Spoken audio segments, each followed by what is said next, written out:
Esta tarde quiero repasar, al comenzar, la profecía que como adventistas todos conocemos bien.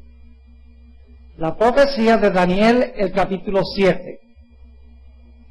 Y no voy a estudiar todos los detalles de Daniel 7, porque quiero especialmente llegar a la parte final de esta magnífica profecía.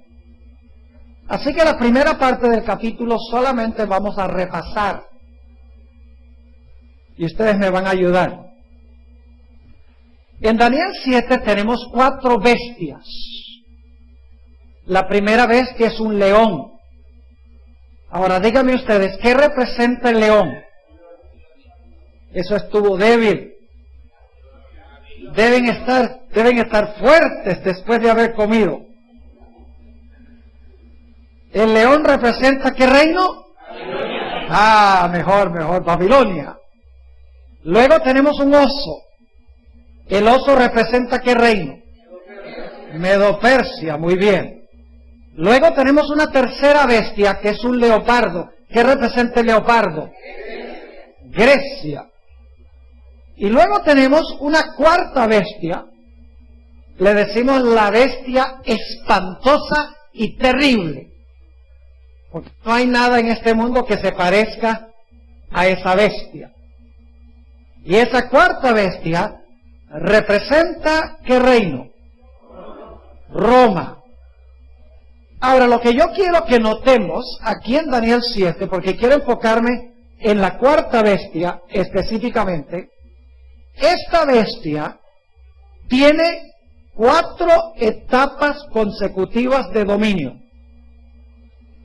La cuarta bestia tiene 4 etapas consecutivas de dominio. Vamos a notar eso en el capítulo 7 y los versículos 23 y 24. Daniel 7, 23 y 24, hablando de la cuarta bestia. Dijo así: la cuarta bestia será un cuarto reino en la tierra, el cual será diferente de todos los otros reinos, y a toda la tierra devorará, trillará y despedazará. Así que la cuarta bestia es un cuarto reino, Roma. Pero ahora quiero que noten que Roma, este es el imperio romano, Roma tiene otras 3 etapas de dominio. Vamos al versículo 24. Y los 10 cuernos significan que de aquel reino, ¿de cuál reino? Del cuarto reino, de aquel reino se levantarán 10 reyes o 10 reinos. En Daniel, la palabra reyes y reinos, las palabras son intercambiables. Y ustedes dicen, ¿cómo sabemos eso? Bueno, les doy 2 ejemplos. En Daniel 2, Dios le dijo a Nabucodonosor que los 4 metales de la imagen representaban 4 reinos que se iban a levantar sobre la tierra.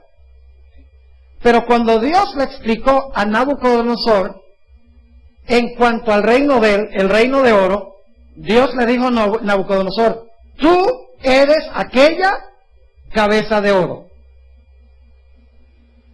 Pero luego, en el siguiente versículo dice: pero después de ti se levantará otro reino. ¿Captaron el punto? Dios le dice a Nabucodonosor: tú eres la cabeza de oro, después de ti se levantará otro reino. Así que Nabucodonosor tenía un ¿qué? Un reino. La cabeza de oro es Nabucodonosor y su reino. Aquí estas 4 bestias también representan 4 reinos. Y ustedes dicen, ¿cómo sabemos eso? Noten Daniel 7 y el versículo 17. Daniel 7 y el versículo 17. Estas 4 grandes bestias son 4 ¿qué? Reyes que se levantarán en la tierra. Las 4 bestias son 4 ¿qué?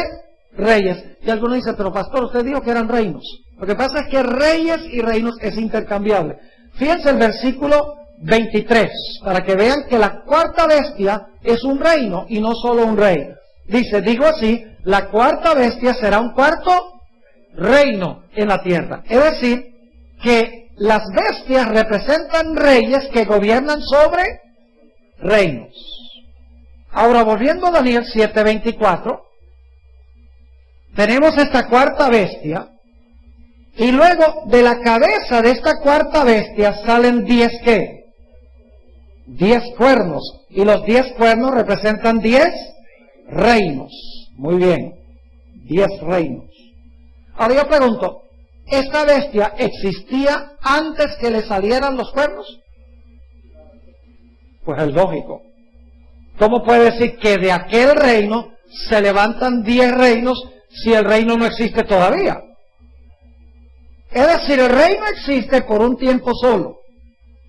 Luego después, ese reino le salen 10 cuernos. Es decir, Roma iba a ser ¿qué cosa? Dividida. Y Roma fue dividida. Las tribus bárbaras invadieron el Imperio Romano del Norte, se parcelaron lo que antes había sido el Imperio Romano, y como resultado tenemos los países de Europa hoy en día, cada uno con su cultura y cada uno de esos países con su idioma particular, porque Roma, lo que había sido el Imperio Romano, fue dividido, exactamente como dice aquí. Así que llevamos 2 etapas hasta ahora. Tenemos la bestia sola, luego la bestia con 10 cuernos, que es Roma dividida, pero ahora quiero que noten que hay una tercera etapa. Sigamos en el versículo 24. Los 10 cuernos significan que de aquel reino se levantarán 10 reyes o reinos, y tras ellos se levantará otro. Pregunta, ¿ese cuerno pequeño se levantó en la cabeza de esa misma bestia? Sí, claro que sí. En la cabeza se levantan 10, y luego entre los 10 se levanta ¿qué? 1. ¿Son todas etapas de la cuarta bestia? Sí, porque los cuernos, los 10 salen en la cabeza del cuarto reino, y el pequeño también. Así que dice, se levantará otro, el cual será diferente de los primeros, y a 3 reyes derribará. ¿Cuántas etapas llevamos hasta ahora? 3. Tenemos la bestia sola, el Imperio Romano. Segundo lugar, Roma, cuando se dividió. En tercer lugar, Roma, gobernada por el cuerno pequeño. Ahora, ¿por cuánto tiempo gobernó el cuerno pequeño? Vamos al versículo 25. Versículo 25. Dice, y hablará, hablando de cuerno, hablará palabras contra el Altísimo, y a los santos del Altísimo quebrantará. Y ahora esta es la parte que vamos a hablar más adelante. Y pensará en cambiar los tiempos y la ley, y serán entregados en su mano hasta tiempos y la mitad de un tiempo. ¿Cuánto tiempo iba a gobernar el cuerno pequeño? Tiempos y la mitad de un tiempo. ¿Cuánto es eso? Tiempo es un año. ¿Recuerdan que en Daniel 7 Dios le dijo a Nabucodonosor, 7 tiempos pasarán sobre ti? Estaba hablando de 7 años, ¿verdad? Así que aquí tiempo es un año. Tiempos, cuando en hebreo se usa la palabra en plural y no se pone un número, significa 2. Es el dual. Tiempo 1, tiempos 2 y medio tiempo, medio año. ¿Cuántos años tenemos? 3 años y medio. Pero en las profecías, el año bíblico tiene ¿cuántos días? 360. Eso lo pueden ustedes comprobar bíblicamente, de que el año bíblico tiene 360 días. A veces como adventistas lo asumimos, ¿sí? ¿Y por qué? Bueno, porque sí. Hay 3 formas de comprobarlo. ¿Quieren que las comparta? ¿O tienen apuro? Número 1. En la ley de Moisés claramente se dice cuánto tiempo debía durar el luto para un muerto. En algunos versículos de la ley mosaica dice que el luto debía durar un mes, mientras que en otros textos dice que debía durar 30 días. Busquen los textos, lo van a conseguir. Es decir, el luto debía durar un mes, que otros textos dicen que son 30 días. Vamos a nuestra segunda forma de comprobarlo. Génesis 7 y el versículo 11. Génesis 7 y el versículo 11. 7:11. Dice aquí, hablando de la fecha cuando se inició el diluvio, el año 600. ¿Qué año? 600. El año 600 de la vida de Noé. ¿Qué mes del año 600? En el mes segundo, a los 17 días del mes. Aquel día fueron rotas todas las fuentes del grande abismo y las cataratas de los cielos fueron abiertas. El diluvio comenzó en el mes 2, día 17, año 600. Ahora vamos a Génesis 8 y el versículo 3 y 4. Génesis 8 y el versículo 3 y 4. Dice, y las aguas decrecían gradualmente de sobre la tierra, y se retiraron las aguas al cabo de 150 días. ¿Cuántos días? 150 días. Las aguas decrecieron, dice, se retiraron las aguas al cabo de 150 días. Ahora el versículo 4. ¿Cuántos son 150 días? Y reposó el arca en el mes séptimo, a los 17 días del mes, y todavía es el año 600 de la vida de Noé. Ahora ustedes díganme, ¿cuánto tiempo hay entre el mes segundo y el mes séptimo? Ustedes no están conmigo. ¿Sí? ¿Sí están? El diluvio comenzó el mes segundo. Las aguas decrecieron hasta el mes séptimo. Mismo día del mes, ¿sí o no? Exactamente 150 días. Pero ¿cuántos meses hay entre el segundo mes y el séptimo mes? 5. 5 meses. ¿Cuántos días? ¿Cuántos días? 150. Ahora, dividan 5 entre 150 y ¿cuánto les da? 30. ¿Lo vieron o no lo vieron? Hay una tercera forma de comprobarlo. Y es que este periodo se le denomina de dos otras formas en Apocalipsis.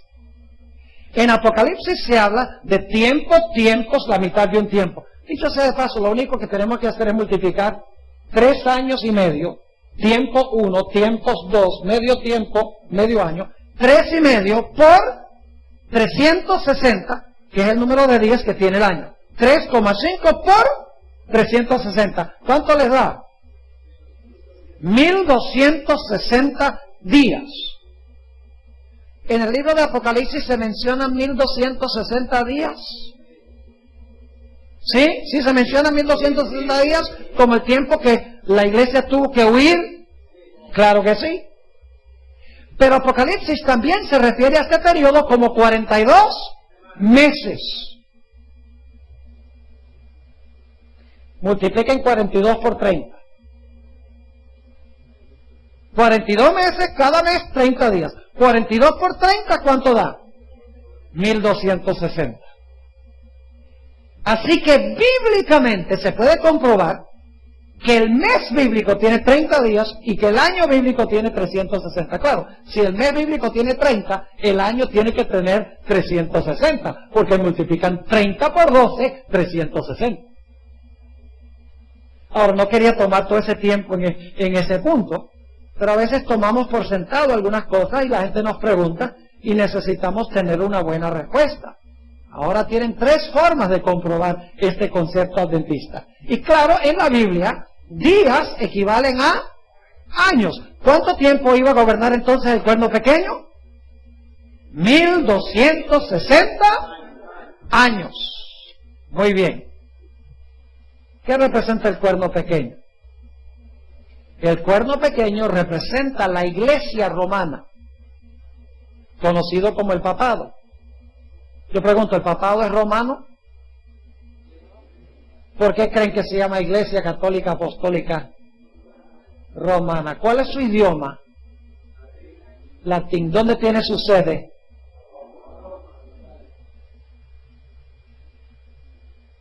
Es romana. Es una extensión del Imperio Romano. Allí se orinó y allí se perpetuó. ¿Cuántas etapas llevamos de esta cuarta vez? 3. Roma, el Imperio Romano solo antes de dividirse. Segundo, el Imperio Romano dividido.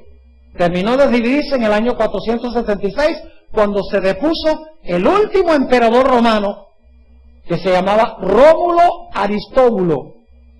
El último emperador romano. Luego, cuando se dividió Roma, viene la tercera etapa, que es la etapa de la iglesia romana. ¿Y cuánto tiempo duró? 1260 años. Pero ahora escuchen bien. En Daniel 7 hay una cuarta etapa, pero está tácita, está sobreentendida. No sale claramente en Daniel 7 la cuarta etapa. Según leen Daniel 7, dice que el cuerno pequeño va a ser el poder que va a gobernar el mundo antes que Jesús venga. El poder que va a dominar el mundo cuando Jesús regrese a aquel planeta va a ser el cuerno pequeño. Ahora escuchen bien. Si ese es el caso, yo pregunto, ¿tiene que recuperar el cuerno pequeño su poder? Si gobernó 1260 años, que terminaron en 1798, ya no gobierna más, pero va a gobernar inmediatamente antes que Jesús venga. ¿Tiene el cuerno pequeño que recuperar su dominio de nuevo? Claro, la cuarta etapa es cuando el cuerno pequeño recupere su dominio. Ahora escuche, lo que está implícito en Daniel 7 está claramente explicado en Apocalipsis, el capítulo 13. Porque en Apocalipsis 13 dice que la bestia, que es lo mismo que el cuerno pequeño, ¿qué recibió al terminar los 42 meses? Recibió una herida mortal, es decir, se le quitó su poder al terminar los 42 meses. Pero luego dice que su herida mortal fue ¿qué? Sanada, y se maravilló todo el mundo en pos de ¿qué? En pos de la bestia. El cuerno pequeño o la bestia tiene ¿cuántas etapas de dominio el cuerno pequeño? 2. Durante los 1260 años y cuando recupere su poder de su herida mortal. En otras palabras, en Daniel 7 tenemos 4 etapas de la cuarta bestia. El Imperio Romano gobernando solo, el Imperio Romano dividido, la primera etapa del cuerno pequeño o de la Iglesia Romana. La Iglesia Romana recibe una herida mortal, de eso vamos a hablar en nuestro penúltimo tema de esta semana, el miércoles en la noche. Viene un periodo en que este poder no domina, pero luego su herida mortal es sanada y tenemos una segunda etapa del cuerno pequeño de la Iglesia Romana, que es la cuarta etapa de esta cuarta bestia. Ahora quiero que notemos 2 características que se mencionan en cuanto a lo que hizo este cuerno pequeño durante los 1260 años. Volvamos a Daniel 7 y el versículo 25. Daniel 7 y el versículo 25. Dice allí, hablando de este cuerno, y hablará palabras contra el Altísimo. En Apocalipsis dice que hablaba blasfemias contra el Altísimo. ¿Sabe lo que es blasfemia según la Biblia? Según la Biblia, blasfemia es cuando un mero hombre se declara a Dios Y cuando un mero hombre dice que tiene poder para perdonar pecados, eso es blasfemia, según la Biblia. Es decir, tiene que tener un sistema que dice que tiene al representante de Dios en la tierra y que dice que tiene poder para perdonar pecados. Esas no son las características que quiero especialmente desarrollar. Sigue diciendo, y pensará. En inglés, he will think. No lo va a hacer. No lo va a hacer. Pero piensa que lo está haciendo. Pensará en cambiar. Noten, no eliminar. No eliminar. Ni abolir. Pensará cambiar dos cosas. ¿Qué son? Los tiempos y la ley. Los tiempos y la ley. Ahora, como adventistas, nosotros sabemos en qué sentido el cuerno pequeño pensó cambiar la ley. Porque en realidad el cuerno pequeño representa a la iglesia romana. De alguna manera uno tiene que buscar una forma en que la iglesia romana pensó que podía cambiar la santa ley de Dios, los 10 mandamientos. Y como adventistas sabemos, miramos históricamente y nos damos cuenta claramente que la iglesia romana profesa haber cambiado la ley de Dios. Por ejemplo, ustedes pueden buscar en cualquier catecismo de la iglesia católica y van a encontrar que el segundo mandamiento no está en el catecismo. El segundo mandamiento dice, no te harás imagen. Pues no conviene tener ese mandamiento ahí, con todas las imágenes que hay. Y claro, sacan el segundo mandamiento. No está. Y como resultado terminan con 9 mandamientos. Pero la Biblia dice que son 10. Así que lo que hacen es dividir el 10º mandamiento en 2. No codiciarás los bienes de tu prójimo y no codiciarás la mujer de tu prójimo. Pero codicia es codicia. Es un mandamiento, no 2. Pero como eliminaron el segundo en el catecismo, entonces tienen que dividir el 10º en 2 para terminar con 10. Ese es el primer cambio.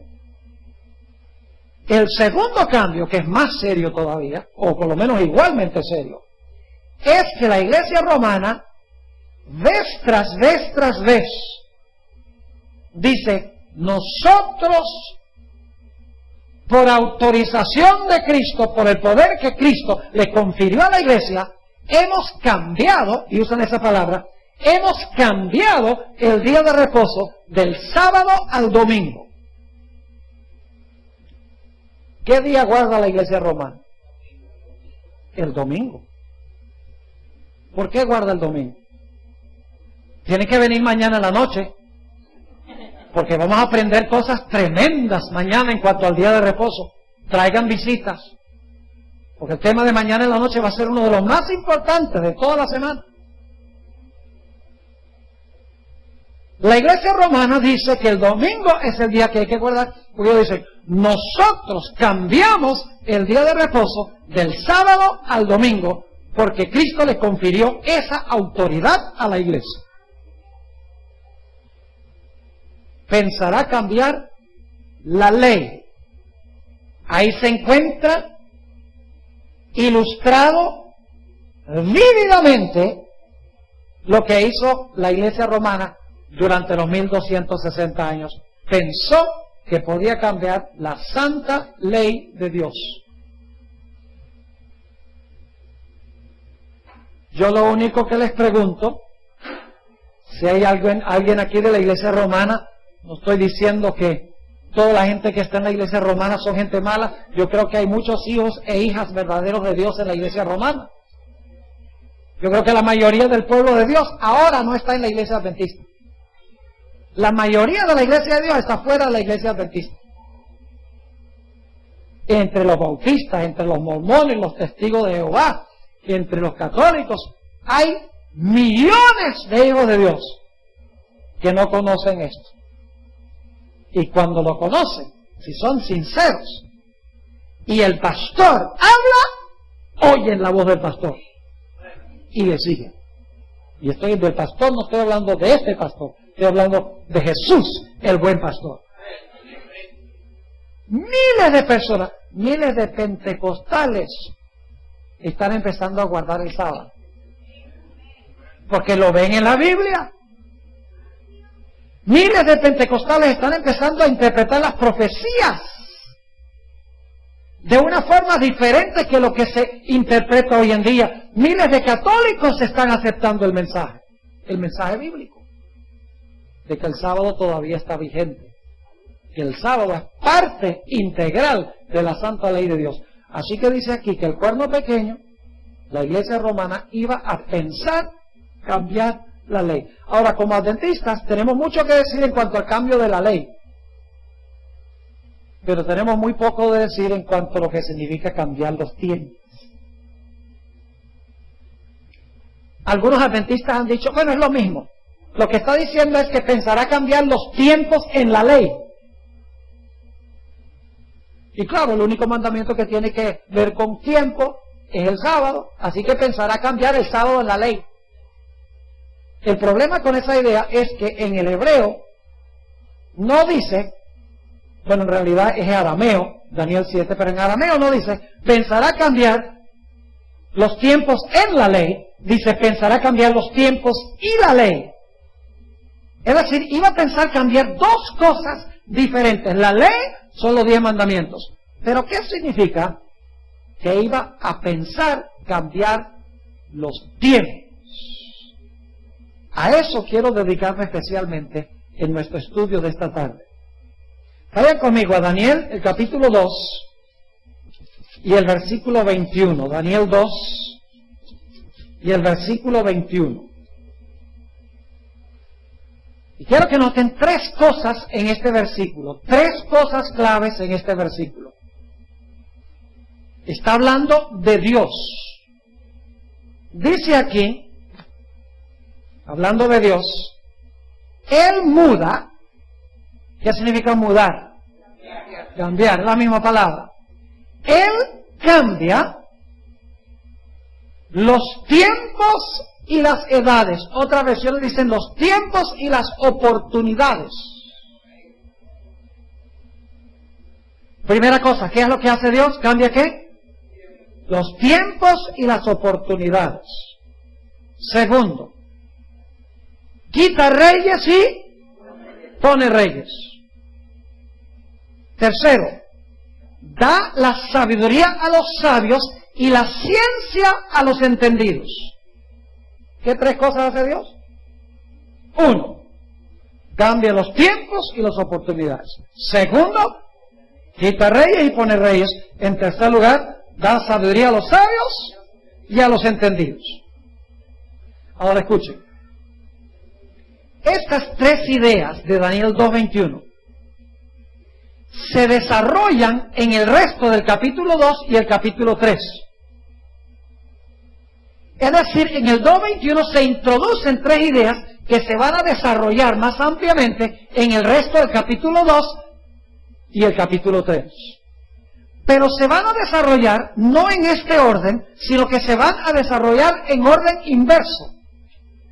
Es decir, en vez de desarrollarlas en el orden en que están aquí, que es Dios cambia los tiempos y las oportunidades, Dios quita reyes y Dios pone reyes, y Dios da sabiduría a los sabios y a los entendidos, en vez de desarrollarlo de esa manera, va primero a empezar a hablar de dar sabiduría a los entendidos, luego va a explicar quita reyes y pone reyes, y luego de último va a explicar cambia los tiempos y las oportunidades.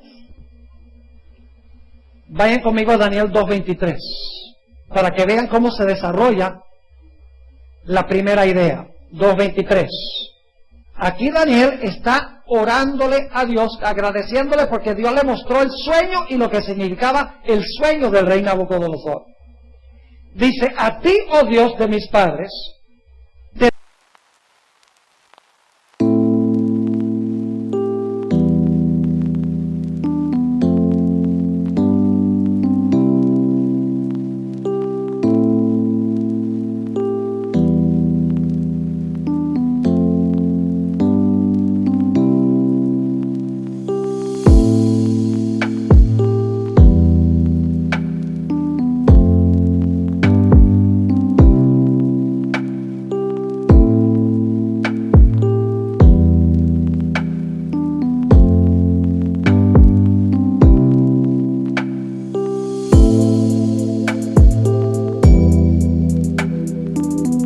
gracias y te alabo, porque me has dado ¿qué? ¿Qué es lo que da Dios según la tercera frase que vimos? Oh, da sabiduría a los sabios, dice, porque tú has dado sabiduría y fuerza, y ahora me has revelado lo que te pedimos, pues nos has dado a conocer el asunto del rey. ¿Dónde se ilustra esa frase que Dios da sabiduría a los entendidos o a los sabios? Se ilustra en el hecho de que Dios le dio a Daniel el sueño y lo que significaba el sueño. Una ilustración práctica. Ahora vamos a Daniel 2, 37 y 38 para ver la segunda frase. Quita reyes y pone reyes. Dice en el versículo 37, tú, oh rey, eres rey de reyes, porque el Dios del cielo te ha dado reino, poder, fuerza y majestad. Y donde quiera que habitan hijos de hombres, bestias del campo y aves del cielo, Él los ha entregado en tu mano y te ha dado el dominio sobre todo. ¿Por qué era rey Nabucodonosor? Porque Dios lo puso en el trono. Ahí se ilustra la segunda frase.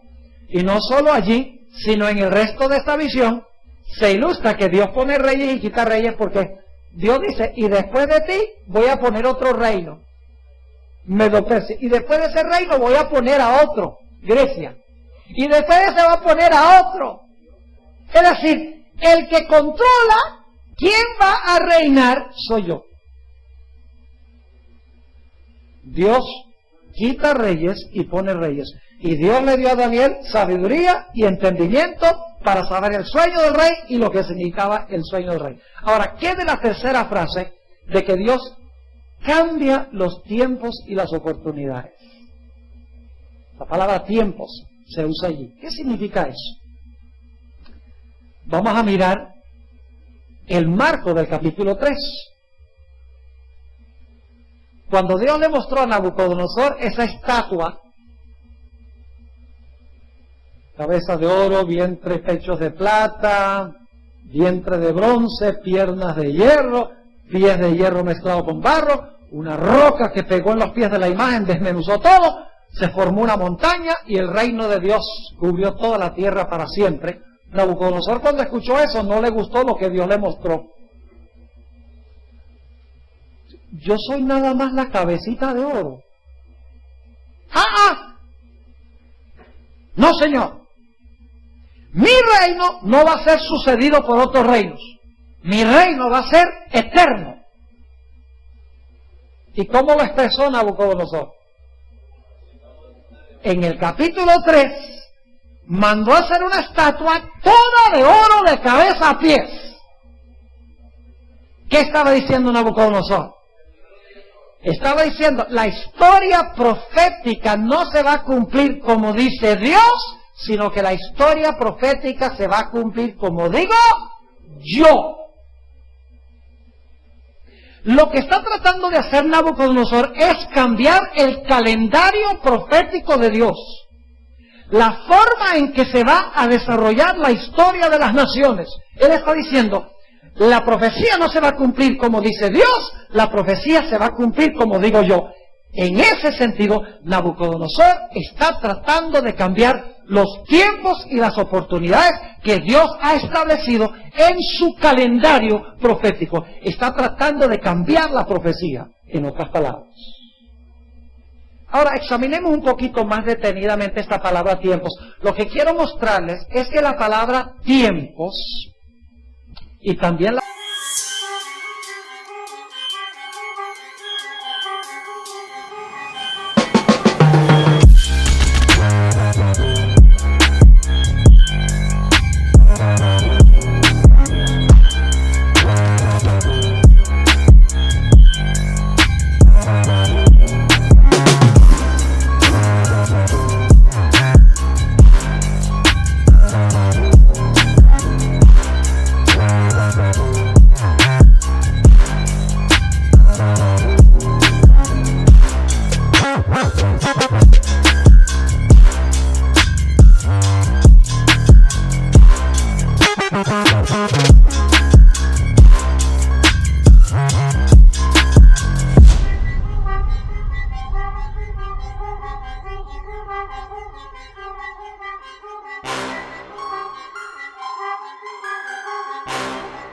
palabra oportunidades tiene que ver con los eventos que Dios ha establecido que se van a cumplir en el orden que Él dice, con los poderes que Él dice, con las personas que Él dice, durante los periodos de tiempo que Él dice y en los lugares donde Él dice. Es decir, la palabra tiempos se refiere a los eventos que Dios ha colocado en su calendario profético. En alguna forma, entonces, el cuerno pequeño iba a intentar cambiar ¿qué cosa? El calendario profético de Dios, tal cual Nabucodonosor intentó cambiar el calendario profético de Dios que Dios había dado en Daniel 2. De alguna forma iba a intentar cambiar las profecías, el calendario o los eventos proféticos que Dios ha delineado. Ahora vamos a ver un poco más detenidamente esa palabra tiempos en varios textos bíblicos.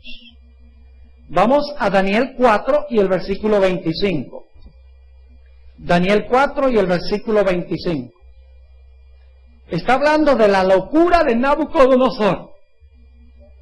Y entre las grandes lecciones que Dios le enseñó a Nabucodonosor fue el vegetarianismo. Porque dice la Biblia que salió 7 años a comer hierba.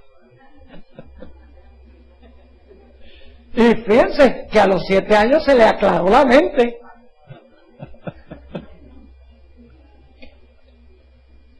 Estoy estirando un poco el texto. Daniel 4:25. Dios da una profecía a Nabucodonosor. Que te echarán de entre los hombres, y con las bestias del campo será tu morada, y con la hierba del campo te apacentarán como a los bueyes, y como el rocío del cielo serás bañado. Y 7, ¿qué? Tiempos pasarán sobre ti, hasta que conozcas que el Altísimo tiene dominio en el reino de los hombres, y lo que da, y que da lo que Él quiere a quien quiere. ¿Cómo se expresa esta profecía de lo que le iba a pasar a Nabucodonosor? Dios dice que 7 ¿qué? Tiempos pasarán sobre ti. ¿Colocó Dios esto en su calendario profético? Claro que sí. Dios le dijo a Nabucodonosor, ten por cierto de que esto te va a pasar cuando yo dije y durante el periodo de tiempo que yo te dije. 7 tiempos. La palabra tiempo se refiere a un evento profético que Dios ha indicado va a suceder con alguien en cierto lugar y en cierto tiempo y durante cierto periodo. Vamos a anotar algunos otros textos que usan la palabra tiempo o tiempos para que vea que la palabra tiene que ver con eventos proféticos que Dios ha puesto en su calendario. Vayan conmigo al libro de Hechos, el capítulo 1. Hechos, el capítulo 1. Y vamos a leer los versículos 6 al 8. Hechos 1, 6 al 8. Jesús estaba reunido con sus discípulos, estaba por ascender al cielo. Dice, entonces los que se habían reunido le preguntaron diciendo, Señor, ¿restaurarás el reino a Israel en este tiempo? ¿Es una pregunta profética esa? Sí. ¿Qué están diciendo? Señor, en tu calendario profético ha llegado el momento de restaurar el reino de Israel, a Israel. Es decir, ¿es el momento ahora de restaurar el reino? ¿Y qué le contestó Jesús? Versículo 7. Y les dijo,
a vosotros saber los tiempos o las sazones, otras versiones dicen oportunidades, que el Padre puso en su sola potestad. ¿Qué está diciendo Jesús? Está diciendo, Dios no ha revelado el momento en que va a pasar esto. Él lo tiene en su calendario profético, pero no ha escogido revelarlo. No es para ustedes saber los tiempos o las oportunidades que Dios tiene bajo su control. Notan aquí, mis hermanos y hermanas, que la expresión tiempos y oportunidades tiene que ver con eventos que Dios ha colocado en su calendario. Ha llegado el tiempo, Señor, de restaurar el reino de Israel. Jesús dice, no es para ustedes saber los tiempos y las oportunidades que están solo bajo el control de Dios. Dios no ha revelado ese evento profético si ahora es el tiempo o no. La expresión tiempos y oportunidades se refiere a un evento profético en el calendario de Dios. Vamos a Primera de Tesalonicenses, el capítulo 5 y el versículo 1. Primera de Tesalonicenses, el capítulo 5 y el versículo 1. Otra vez, hablando de eventos proféticos. Dice, Primera de Tesalonicenses 5, 1 y 2. Pero acerca de los tiempos y de las ocasiones, no sé por qué se traduce de una forma distinta, son las mismas palabras griegas de Hechos 1 y el versículo 6 y 7. Es la palabra cronos y la palabra kairos. Pero lamentablemente los traductores lo traducen diferente en cada lugar y uno nunca sabe que es la misma palabra en el idioma original. Pero acerca de los tiempos y de las ocasiones, no tenéis necesidad, hermanos, de que yo os escriba. Y fíjense que después de hablar de tiempos y oportunidades, no necesito escribirles en cuanto a tiempos y oportunidades. Ahora vamos a encontrar que el apóstol Pablo va a hablar de eventos proféticos, va a hablar del cierre de gracia y de su venida. Versículo 2, porque vosotros sabéis perfectamente que el día del Señor vendrá así como ladrón en la noche. Que cuando digan paz y seguridad, entonces vendrá sobre ellos destrucción repentina, como los dolores a la mujer encinta, y no escaparán. ¿Está hablando el apóstol Pablo de eventos proféticos aquí? Claro que sí. ¿Y qué dice el apóstol Pablo? En cuanto a los tiempos y las sazones, en cuanto a los eventos proféticos, no hay necesidad de que yo ¿qué? De que yo les escriba. Nuevamente la palabra tiempos, la palabra oportunidades, tiene que ver con eventos que Dios ha establecido en su calendario profético que van a suceder en cierto momento, en cierto lugar, con ciertos individuos y de cierta forma. Vamos a comparar dos textos muy interesantes. Lucas 21 y el versículo 24. Lucas 21, 24. Y luego vamos a comparar Apocalipsis 11 y el versículo 2. Lucas 21 y el versículo 24, todavía hablando de la palabra tiempos. Y luego vamos a Apocalipsis 11. Quiero que noten cuatro cosas claves en Lucas 21 y el versículo 24. 21, 24. Dice allí, hablando del pueblo judío, y caerán a filo de espada, y serán llevados cautivos a todas las naciones. Y ahora quiero que noten cuatro cosas claras. Y Jerusalén, punto número 1, Jerusalén será hollada, punto número 2. Jerusalén será ¿qué? Hollada, que significa pisotear, ¿verdad? Será hollada. Ahora viene el punto número 3. ¿Por quiénes? Por los gentiles, punto número 3. ¿Hasta cuándo?